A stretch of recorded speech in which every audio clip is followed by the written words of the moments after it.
Ya, halo semuanya. Pada PKN kelas 10 pertemuan ini kita akan masuk dalam wilayah Negara Kesatuan Republik Indonesia. Kita akan mengenal mengenai wilayah dari negara yang telah kita tempati ini. Nah, oke. Negara Kesatuan Republik Indonesia atau kemudian disingkat NKRI itu didirikan berdasarkan perjuangan bangsa dan secara konstitusional. Nah, ketentuan-ketentuan mengenai berdirinya NKRI itu ditetapkan dalam Undang-Undang Dasar 45 yang sekaligus mengatur tentang kewajiban negara terhadap warganya, hak dan kewajiban warga negara terhadap negaranya, serta ketentuan pokok lainnya untuk menjalankan suatu sistem kenegaraan.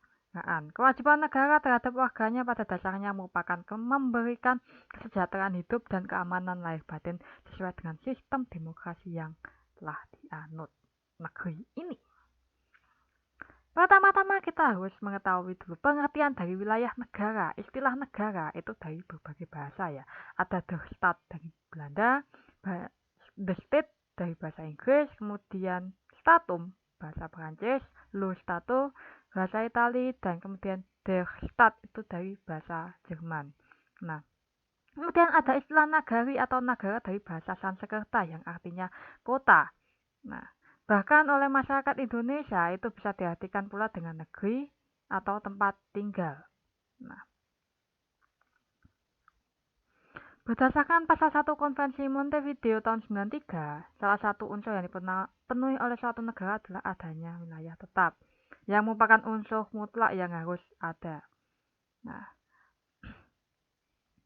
wilayah dapat diartikan juga sebagai suatu ruang tempat bagi orang yang menjadi warga negara atau penduduk untuk dapat hidup dan menjalankan aktivitas. Wilayah memiliki batas-batas yang jelas dan diakui atau disepakati oleh masing-masing pihak yang memiliki wilayah tersebut.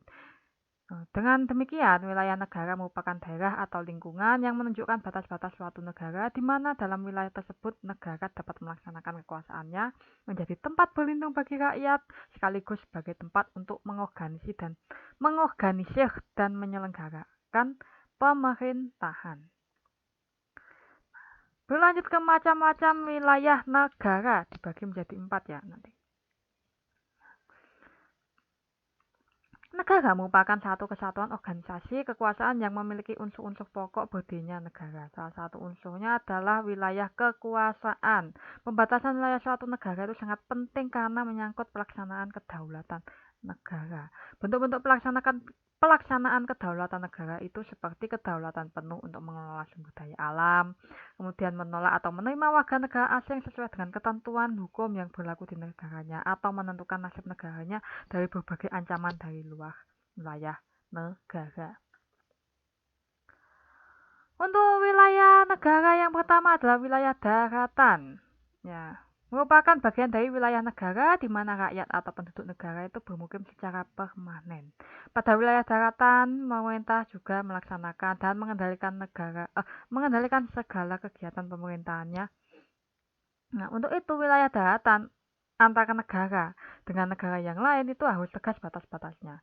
Nah, umumnya garis batas wilayah daratan itu ditetapkan berdasarkan perjanjian garis batas wilayah antar negara yang berbatasan langsung. Yang termasuk dalam ruang lingkup wilayah daratan adalah tanah di bawah daratan tersebut. Mengenai batas kedalaman dari tanah di bawah tanah ya maksudnya, itu wilayah daratan merupakan bagian wilayah negara, tidak atau belum terdapat pengaturannya dalam hukum internasional positif. Jadi untuk bawah tanahnya itu masih belum ada pengaturan hukumnya ya, hukum internasional. Nah, oleh karena itu dapat dikatakan bahwa kedaulatan negara atas tanah di bawah wilayah daratannya sampai pada kedalaman yang tidak terbatas. Kedaulatan negara tersebut meliputi pula sumber daya alam yang terkandung di dalamnya. Nah, batas-batasnya itu bisa berupa batas alam, contohnya seperti sungai, danau, pegunungan, atau lembah. Lalu batas buatan, misalnya pagar, tembok, batas kawat berduri, atau jalan. Lalu batas geofisika, contohnya seperti garis bujur, lintang utara, lintang selatan, bujur timur, bujur barat. Berlanjut ke wilayah perairan. Nah, Wilayah perairan suatu negara itu disebut lautan atau perairan teritorial. Umumnya batas laut itu berpedoman kepada hukum laut internasional. Nah, batas perairan teritorial itu dihitung 3 hingga 12 mil dari pantai pada saat air surut. Nah, masalah batas wilayah perairan menjadi masalah internasional karena ada dua konsepsi atau pandangan dalam sejarah kelautan yang saling bertentangan.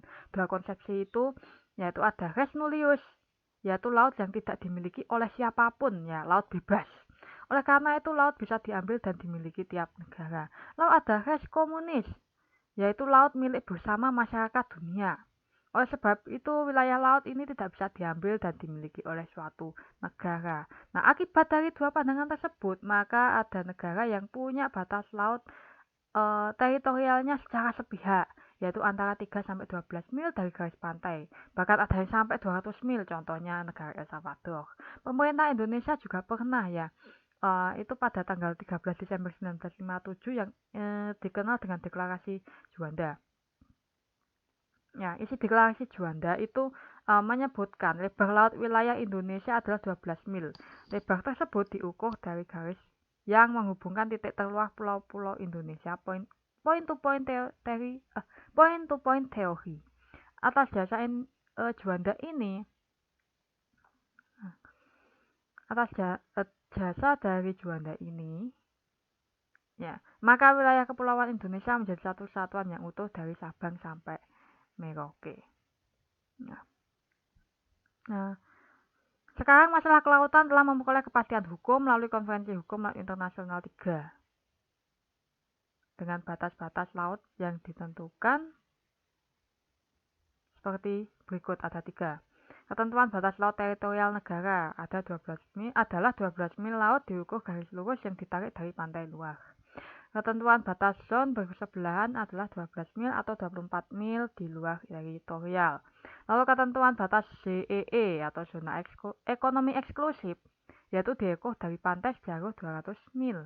Lalu landasan kontinen atau landasan benua, itu kedalaman 200 meter atau di luar batas itu sampai di mana kedalaman perairan yang memperkenankan eksploitasi sumber daya alam wilayah hingga jarak 200 mil nautika dari garis dasar laut teritorial. Oh, ada 4 ternyata. Berlanjut ke wilayah udara. Merupakan udara yang berada di atas daerah negara di permukaan bumi, baik di atas wilayah perairan maupun di atas wilayah daratan. Pada saat ini belum ada kesepakatan pada forum internasional mengenai kedaulatan ruang negara. Pasal 1 Konvensi Paris 1919 kemudian diganti dengan Pasal 1 Konvensi Chicago. Itu menyatakan bahwa setiap negara memiliki kedaulatan yang utuh dan eksklusif di ruang udara di atas wilayahnya. Mengenai ruang udara atau airspace, kalangan para ahli masih sering terjadi silang pendapat karena kaitannya dengan batas jarak ketinggian di ruang udara yang sulit untuk diukur. Berlanjut ke wilayah ekstrateritorial atau konvensional. Nah, wilayah ini merupakan wilayah yang menurut hukum internasional diakui sebagai wilayah kekuasaan suatu negara, walaupun sebetulnya wilayah itu berada di wilayah negara lain, misalnya wilayah kedutaan besar negara asing yang terdapat di ibu kota suatu negara. Nah, wilayah yang dimiliki suatu negara itu merupakan salah satu syarat pokok berdirinya negara. Nah, batas-batas wilayah itu harus tegas dan jelas, serta disepakati oleh negara yang berbatasan agar ada kejelasan hak dan kewajiban dari masing-masing negara pada wilayahnya. Jika tidak ada kejelasan, ya, atau kesepakatan antar negara, perbatasan wilayah antar negara, ya, batas wilayah negara, itu bisa menimbulkan pertikaian antar negara. Contohnya adalah seperti Indonesia dengan Malaysia, masalah perebutan laut atau bahkan perebutan pulau. Nah,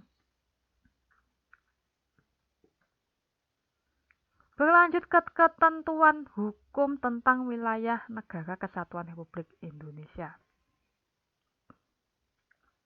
Kedudukan wilayah suatu negara itu ditetapkan berdasarkan hukum yang berlaku, ya, baik nasional maupun internasional. Tujuannya apa? Agar terdapat kejelasan dan ketegasan batas-batas wilayahnya, posisi berdasarkan titik koordinatnya, serta besaran luas wilayah negara tersebut. Wilayah suatu negara beserta batas-batasnya itu harus dapat pengakuan atau kesepakatan dari negara lain, ya, terutama dengan negara-negara yang wilayahnya berbatasan. Oleh karena itu, wilayah suatu negara itu diatur dalam hukum internasional. Ya. Selain mengatur tentang hukum internasional, atau selain mengatur tentang batas-batas wilayah suatu negara, melalui perjanjian internasional secara bilateral maupun multilateral, juga menentukan posisi wilayah suatu negara di dunia. Nah, batas wilayah negara adalah garis batas yang merupakan pemisah kedaulatan suatu negara yang didasarkan atas hukum internasional. Untuk ketentuan hukum wilayah NKRI sendiri itu diatur dalam pasal 25A Undang-Undang Dasar 45 yang berbunyi Negara Kesatuan Republik Indonesia adalah sebuah negara kepulauan yang berciri Nusantara dengan wilayah yang batas-batas dan hak-haknya ditetapkan dalam undang-undang.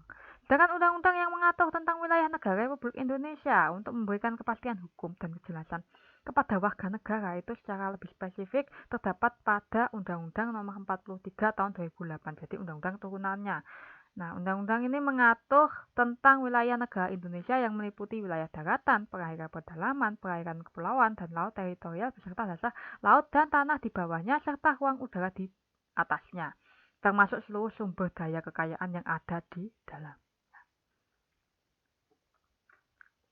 Letak dan batas negara kesatuan Republik Indonesia.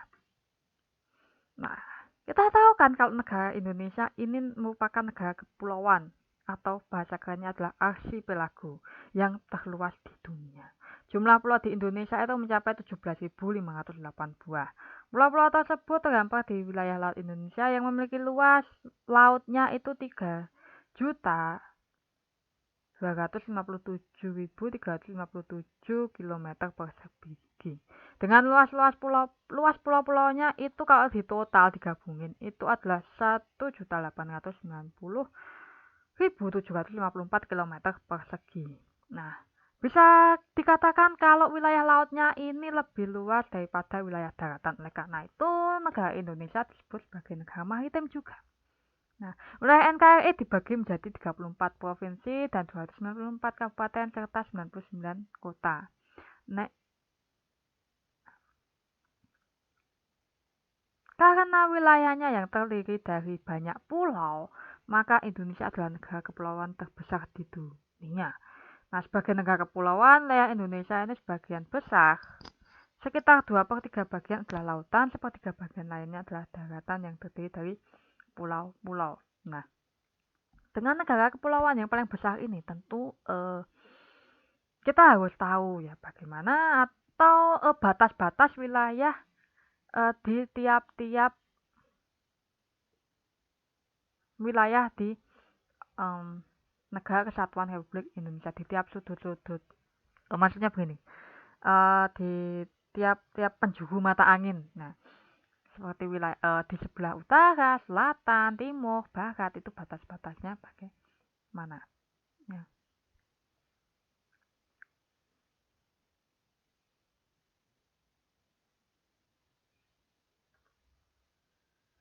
Oke, untuk batas-batas negara yang sebelah utara itu adalah negara yang berbatasan dengan NKRI ini adalah Malaysia, Singapura, Thailand, Vietnam, Filipina. Nah, negara Malaysia yang bagian timur di sisi yang Sabah. Nah, Sarawak. Itu berbatasan langsung dengan wilayah darat Indonesia, yaitu Pulau Kalimantan bagian utara. Sedangkan Malaysia yang bagian barat, yang semenanjung Malaysia, Singapura, Thailand, Vietnam, dan Filipina itu berbatasan langsung dengan wilayah laut Indonesia di Selat Malaka. Berlanjut ke batas sebelah barat. Nah, yang di sebelah barat ini berbatasan langsung dengan Samudra Hindia dan perairan negara India. Ya. Dengan pulau terluar di Indonesia yaitu Pulau Rondo, yaitu Aceh, dan Pulau Nicobar yang India. Nah, Pulau Rondo ini merupakan pulau terluar dan paling utara wilayah Indonesia yang terletak di Samudra Hindia yang berbatasan langsung dengan pulau yang ada di India. Ya. Pulau Nicobar ini merupakan pulau yang terluar di India ya, yang terletaknya juga di Samudra Hindia dan berbatasan dengan India. Nah, Pulau Rondo ini atau Honde merupakan bagian dari wilayah kota Sabang, Provinsi Aceh. Dan perlu diketahui tidak ada negara yang berbatasan langsung dengan wilayah darat Indonesia. Jadi khusus untuk barat ini adalah berbatasan dengan laut. Kemudian di sebelah selatan itu berbatasan langsung dengan wilayah daratan Timor Leste. Letak Timor Leste ini berada di sebelah timur wilayah bagian Pulau Timur, sehingga berada di tengah-tengah wilayah selatan wilayah Indonesia. Nah, sedangkan wilayah perairan Indonesia berbatasan dengan perairan Australia, Samudra Hindia dan Laut Arafura atau Laut Arafura. Ya. Perbatasan Australia Indonesia itu ditetapkan melalui 3 perjanjian, yaitu yang pertama perjanjian penetapan batas laut pemerintah persemakmuran Indonesia dengan pemerintah Republik Indonesia yang ditandatangani di Canberra pada tanggal 18 Mei 1971 untuk menetapkan batas timur wilayah perairan Indonesia dan Australia, termasuk Papua Nugini. Kemudian perjanjian kedua yaitu di Jakarta tanggal 9 Oktober 1972 untuk menetapkan batas laut antara Indonesia dan Australia di sepanjang pantai Laut Arafura dan Laut Timur. Kemudian perjanjian ketiga itu dikenal dengan perjanjian persempadanan maritim Australia-Indonesia yang ada di Perth pada tanggal 14 Maret 1997 untuk menetapkan batas perairan ZEE antara dua negara.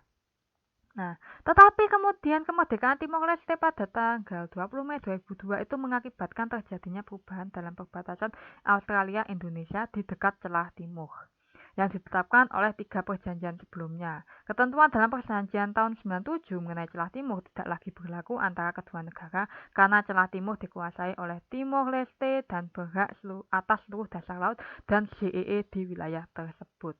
Jadi perlu kalian ketahui kalau Timor Leste ini dulu pernah menjadi bagian dari Indonesia ya, salah satu provinsi yang ada di Indonesia. Ya, dan ditetapkan yang bergabung di Indonesia ke Indonesia itu tahun 80 enggak 80 tahun 70 ya. Kemudian baru tahun 2000 itu berpisah. Ya, kenapa berpisah? Karena perbedaan budaya. Ya, karena Timor Leste itu kan dijajah oleh Portugis. Beda dengan negara kita ya, kan mayoritas dikuasai oleh Hindia Belanda. Berlanjut ke wilayah timur batasnya. Di sebelah timur berbatasan langsung dengan daratan negara Papua Nugini dan perairan Samudra Pasifik. Papua Nugini atau Papua New Guinea (PNG) adalah sebuah negara yang terletak di bagian timur Pulau Papua dan berbatasan darat dengan Provinsi Papua, ya, yang di Indonesia di sebelah barat. Persetujuan antara pemerintah Republik Indonesia dan pemerintah Papua Nugini tentang batas-batas maritim antara Republik Indonesia dan Papua Nugini dan kerjasama tentang masalah-masalah yang bersangkutan sudah disepakati tanggal 13 Desember 1980 di Jakarta. Jadi clear, ya, tidak ada masalah perbatasan antara Papua Nugini dengan Indonesia sampai sekarang. Ya, batasnya sudah jelas. Nah, bisa dicek, dilihat perbatasan laut. Ini yang perbatasan laut, yang darat juga bisa dilihat.